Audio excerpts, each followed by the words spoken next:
오늘 뭐 팔레트에 물감을 짜봤는데 팔레트 이거는 뭐 내가 오랫동안 사용해 온 거라 한 우리 애들 태어날 때부터 이거를 썼으니까 한 30년 됐나?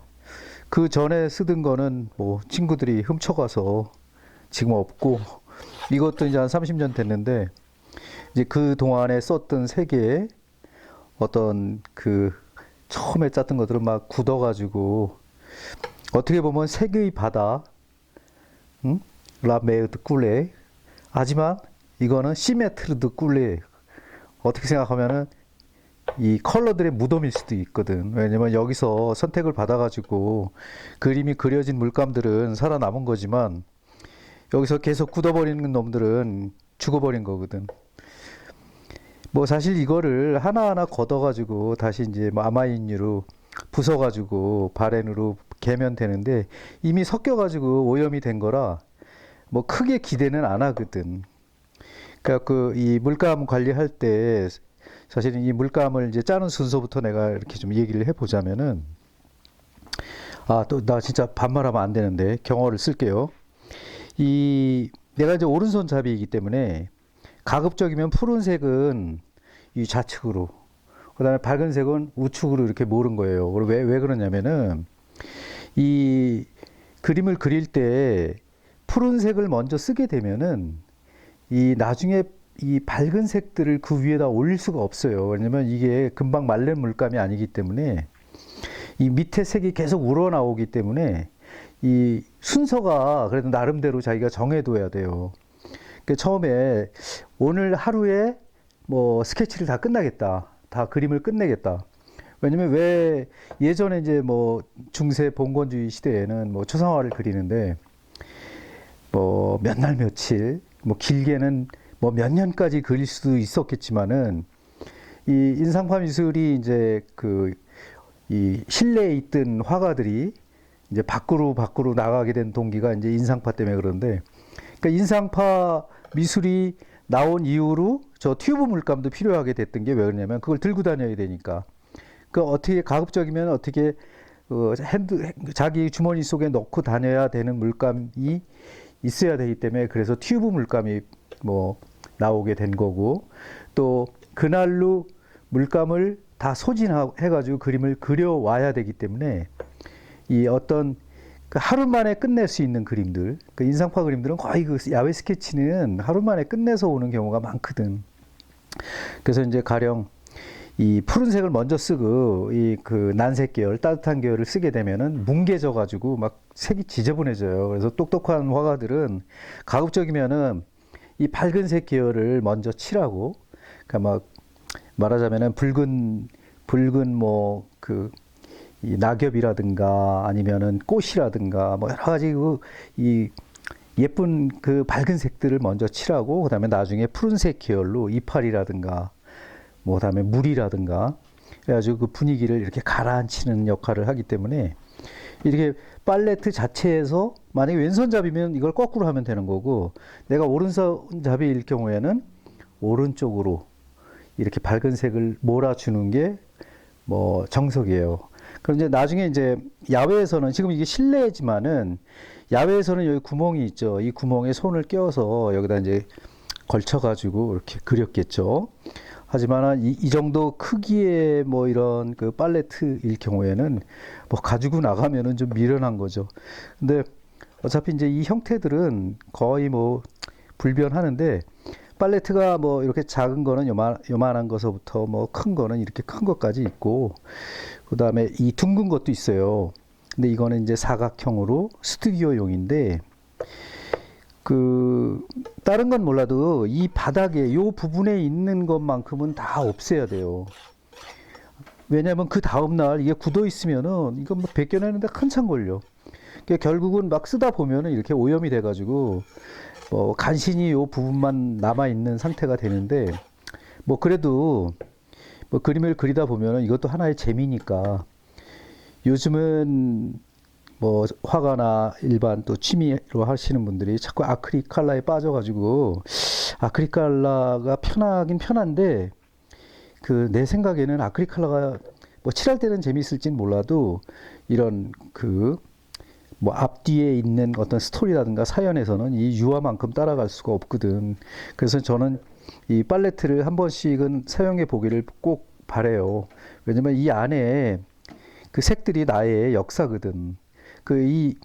이게 이제 뭐 굳어가지고 결국은 다 버린 색이 됐지만은 그래도 이제 그림을 그릴 때 우리가 꼭 그 뭐 이런 말을 하면 안 되지만 꼭 팔아먹으려고 그리는 건 아니잖아요. 나의 이제 어떤 이 감성을 잘 리드해가지고 내가 얼만큼 행복한가를 또 이렇게 생각할 수 있기 때문에 그런 의미에서는 이런 그 어떤 사물조차도 즐길 줄 알아야 된다는 이제 그런 얘기예요. 그래서 이제 저 같은 경우는 이제 화이트는 오른쪽에 블랙은 일부러 안 쳤어요. 왜냐면 블랙 같은 경우는 굉장히 우리 이제 고등학교 때 이제 우리 스승님이 지난번에도 말씀드렸지만 조선대학 나오신 박복규 선생님인데 얼마 전에 작고하셨어요. 근데 그 뭐 이런 그 예전에 남도 쪽에 있는 그 작가 선생님들이 굉장히 컬러를 잘 썼어요. 왜냐면 그 거기에는 거장 오지호 선생이 계셨기 때문에 그 오지호 선생 뭐 진양옥 선생 뭐 많죠 뭐 거기에 지금도 이제 생존에 계신 분들도 계시는데 그런 분들이 이렇게 컬러를 굉장히 많이 잘 썼어요. 두껍게. 그래가지고 그 영향을 받으셨는지 우리 학교에 부임하고 오셔도 저는 이제 우신고등학교 나왔는데 서울에 거기에 그 미술 선생님으로 오시면서 저한테 이제 이 컬러 쓰는 법하고 붓 쓰는 법 이런 걸 많이 가르쳐 주셨어요. 뭐 15살 때 뭐 배웠으니까 지금까지 기억에 남는 거 보면 선생님이 저 잘 가르치신 거죠. 그 선생님이 이제 그때부터 이 유화 물감에 대해서 그다음에 이 어떤 이 붓 쓰는 방법, 컬러를 짜는 방법 이런 걸 일일이 다 가르쳐 주셨는데 이게 지금까지 저한테 이게 이제 피가 되고 뭐 하여튼 그 굉장히 그 도움이 많이 되거든요. 그러니까 여러분들도 처음에 막 짜서 하지 말고 저게 왜 저렇게 됐을까? 왜 저렇게 짤까? 이런 거 이제 사람마다 화가마다 다 사연이 있겠지만은 뭐 이것도 하나의 그 원리, 그 인체의 원리를 생각해 가면서 짜는 것도 좋다 이런 얘기를 이제 하고 싶은 거고요. 이제 이쪽에 이제 레몬 옐로우 계열하고 그다음 약간 진한 이제 카디뮴 옐로우 그다음에 뭐 하도 그 색의 이름들이 많아가지고 색이라는 거는 누가 발명을 하잖아요. 그럼 그 앞에 또 이름을 써. 그래가지고 굉장히 많아요. 그 색의 그 이름들이. 이 레드 계열도 보세요. 레드 이게 버밀리 전통적인 색깔은 이제 버밀리언하고 이제 레드인데 거기에 지금은 전설이 돼버린 이 핑크색을 만드는 회사가 있었어요. 우리나라에 신한물감이라고 있었는데 요새는 글쎄 신한물감이 왜 그런지는 모르겠지만 이제 이 유화물감을 안 만들고 그 이제 디자인들을 하시는 이제 포스터 컬러나 뭐 이런 거를 많이 만드시는데 그런 물감 그다음에 이 카밍 계열 진짜 애증의 카밍 계열이죠. 잘 안 쓰는 색깔임에도 불구하고 한 번 쓰면은 아주 미치도록 아름다운 색이죠. 또 이것도. 그다음에 이제 전통적인 그 빨간 색깔. 그다음에 이제 운보 계열하고 이 말하자면 번트 시엔나 계열하고 옐로우 오커 뭐 요게 다 그 흙에서 만드는 색들이에요. 그 흙을 태운다거나 흙을 뭐 어떻게 이제 정지한다거나 해서 이제 달라지는 그 색들이고. 그다음에 그린 계열의 이제 전통적인 이 밝은 그린하고 이제 뭐 요런 요 색은 버밀리온 아니 범이 뭐라 그러지? 하여튼 또 까먹었는데 요 색들이 요거 뭐 이렇게 많지는 않지만은 요 색도 굉장히 중요한 역할을 많이 하거든요. 그다음에 이제 제가 가장 좋아하는 이제 블루 계통인데 블루는 칠하기보다도 이렇게 짜만 놔도 굉장히 그 아름다워요. 그래서 뭐 이렇게 뭐 이 프루시안 블루는 뭐 진짜 그야말로 군청색 하늘에 뭐 시나이 반도나 사막에 그 가보시면은 거기서 텐트 치고 자보면은 밤하늘이 이 흑빛 거의 군청색의 밤하늘에 하얀 달이 떠 있으면 그 가장자리가 그 뭐 보통은 이제 글로우라고 하는데 글로우가 없어요. 막 칼로 베인 듯이 그냥 그 달이 선명하게 보이는데 그럴 때 이 색을 보면 아주 미치죠. 그다음에 세럴리안 블루, 그다음에 코발트 블루, 뭐 여러 가지 이제 블루 계열이 굉장히 뭐 이렇게 보고만 있어도 아름다운데 요런 색이 있겠고, 그다음에 이 블랙 계열은 사실 블랙은 뭐 나도 블랙을 굉장히 좋아하지만 블랙만 따로 해서 그림을 많이 그려보지만은 같이 쓸 때는 워낙 그냥 색깔을 다 죽여버리니까 일부러 내가 안 짜요. 안 짜는데 이제 블랙에서 유명한 색은 이제 아이보리 블랙이라고 해가지고 그 코끼리 상아 그거를 태워가지고 뼈를 태워가지고 이렇게 만든 색이 있어요. 그거 굉장히 아름답죠. 그 동양에서는 이제 먹이 많으니까 먹이 이제 끄름 연기를 가지고 끄름을 내 가지고 끄름을 긁어서 만든 뭐 송연목이라든가 뭐 이렇게 여러 가지 그렇게 먹 빛깔도 많이 있는데 뭐 반면에 우리 동양에서는 이런 뭐 오로보 칼라보다는 뭐 이렇게 먹빛이라든가 뭐 그런 색을 굉장히 좋아했죠. 이 아무튼 이 서양화에서 이 유화에서 팔레트를 운영하는 방법은 오른쪽은 좀 밝은 색, 왼쪽은 좀 차가운 색. 그래도 뭐 결국에 이 그 팔레트 안에 들어있는 색은 결국은 삼원색이에요. 빨강, 파랑, 노랑. 그거를 운용해서 쓰는 거고. 그다음 화이트는 진짜 애증의 화이트인데 이 화이트가 너무 많이 들어가니까 이 컬러에는 그래서 내가 지난번에 얘기했던 이제 티탄 이게 티탄 컬러고 이게 이제 자꾸 오염이 돼가지고 한번 이 나이프도 좀 여러 개 쓰는 게 좋아요. 근데 나이프 하도 험하게 써가지고 저는 그냥 이거는 이제 징크 화이트인데 이 징크 화이트는 렘블란트 독일 거라 이거 굉장히 비싼 색인데 이렇게 봐서 발라보면 색이 달라요. 얘는 그냥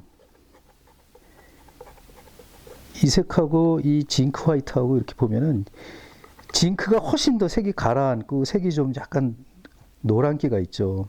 근데 이거를 캔버스에 이제 발라보면은 확실히 이제 극명하게 차이가 나는데 이렇게 발랐을 때